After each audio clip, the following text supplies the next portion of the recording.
Toy Story 2, Buzz Lightyear to the Rescue, a late 90s platformer based on one of the most beloved Pixar films. But does this game still hold up today? Or is it a nostalgia trap? Stay tuned and we'll find out in the next 10 minutes or less. What's up guys, it's Christian here from 10 Minute XP, and today we're going to dive into Toy Story 2, Buzz Lightyear to the Rescue. Initially released in 1999 alongside Pixar's Toy Story 2, it launched on the PlayStation 1, Nintendo 64, PC, and later on the Dreamcast, which was very impressive for a licensed title at the time.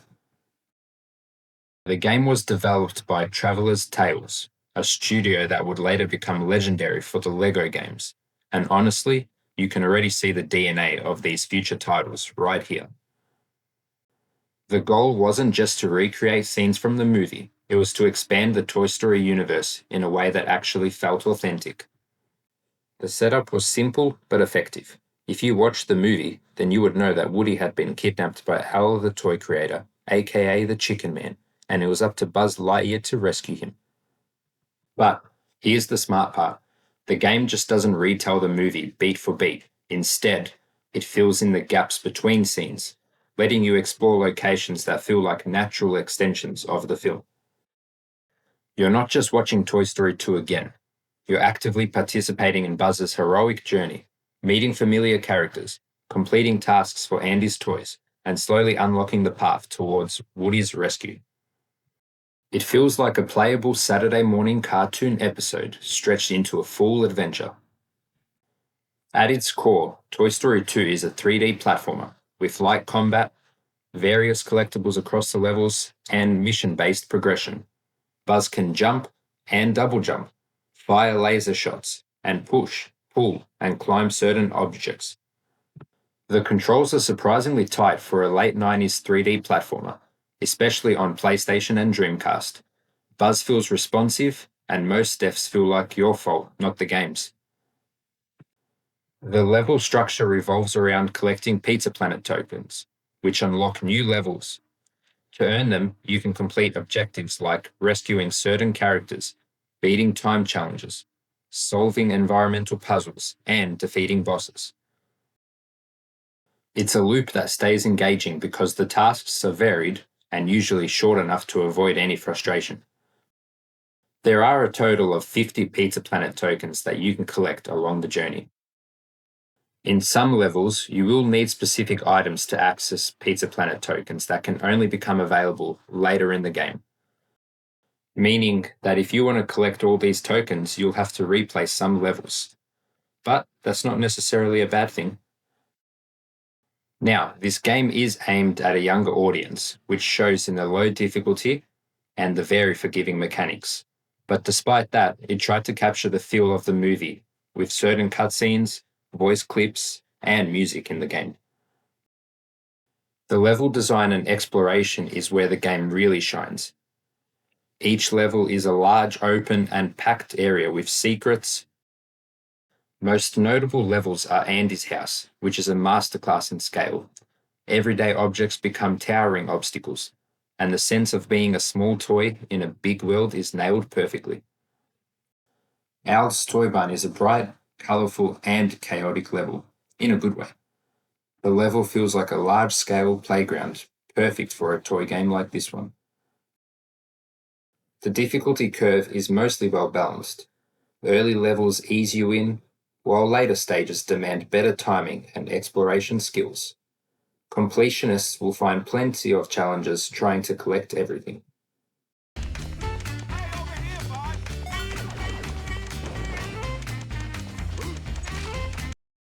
Now, combat isn't the main focus, but it's functional and fun.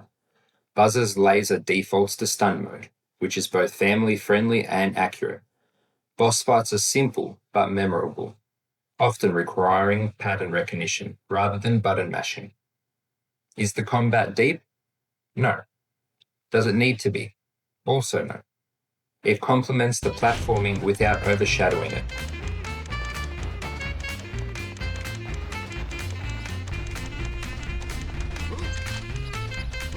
Hey, over here, Buzz! And visually, Toy Story 2 was impressive for its time. The character models are expressive, colourful, and immediately recognisable. Buzz Lightyear in particular looks fantastic. Even today there's a charm to be able to play as Buzz. The soundtrack uses playful, adventurous music that fits the tone perfectly. And yes, many of the original voice actors returned, including Tim Allen as Buzz.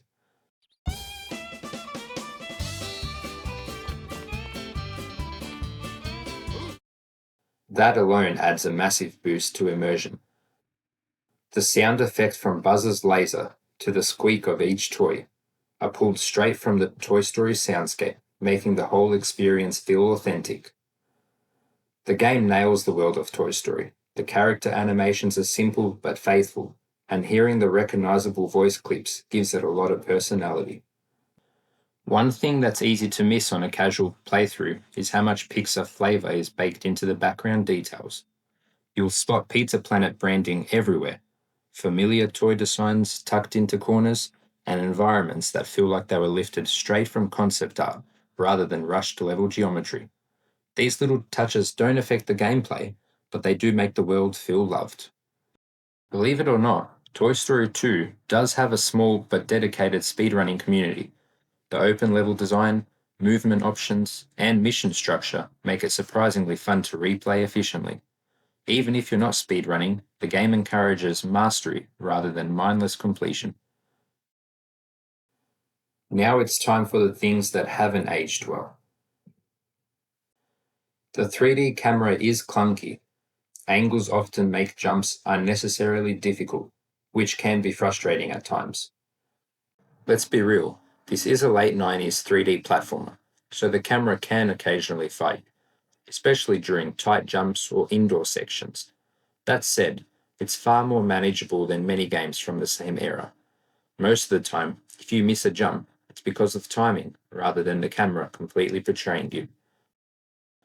Most levels do boil down to collecting items, jumping over obstacles, fighting small enemies. There isn't much challenge for modern gamers, so the gameplay is a bit repetitive. The graphics, even for its time, are still a bit blocky, and characters do move stiffly. It's cute, but visually, the game does show its age. And you can breeze through the game in just a couple of hours. That's fine for kids, but for older players, it is very light on content. So, is it still worth a shot today? For nostalgia seekers, absolutely. Revisiting the game will bring back memories and the charm of the Toy Story world. And for new players, if you want a very casual platforming experience, then sure. The game is short, it's simple, and it's easy to finish. And for those on PlayStation, you can purchase this on the PlayStation Store to get an easy platinum trophy to add to your collection. And that will only take you a few hours. It's not a hidden gem in gameplay terms, but it does capture the spirit of the movie in a way that's surprisingly faithful. So, if you ever did enjoy the movie growing up, then you should definitely give this game another shot. For me, this game is a great trip down memory lane, and I have replayed it numerous times. So, let me know in the comments if you've enjoyed this game before, or you're planning to give it a shot for the first time. That's it for today's XP. If you liked this game review, then give it a thumbs up and hit subscribe. It would greatly help my new channel, and I do appreciate the support. Check back soon for more 10 minutes or less game reviews.